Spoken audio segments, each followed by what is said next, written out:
എല്ലാവർക്കും സാദര പ്രണാമം. ശിവഗിരിയിൽ ശ്രീനാരായണ സ്ഥാപിച്ച ശാരദാ മഠത്തിൽ ഉത്സവമില്ല എന്ന് എല്ലാവർക്കും അറിയാമല്ലോ. ശാരദാ മഠത്തിൽ ആധ്യാത്മിക പഠന ക്യാമ്പാണ് ഉത്സവത്തിന് പകരം 3 ദിവസങ്ങളിലായി നടത്തുന്നത്. ഈ വർഷം മെയ് മാസം 10, 11, 12 തീയതികളിലായി ഈ ആധ്യാത്മിക സഹവാസ ക്യാമ്പ് 3 ദിവസങ്ങളിലായി ശിവഗിരിയിൽ നടക്കുകയാണ്. ശ്രീനാരായണ ധർമ്മ മീമാംസ പരിഷത്ത് എന്നും പേരൊക്കെ.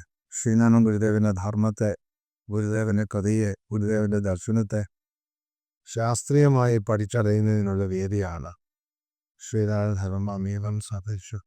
ശിവഗിരി തീർത്ഥാടനത്തിന് ജനലക്ഷങ്ങൾ വന്നു പോകുന്നു.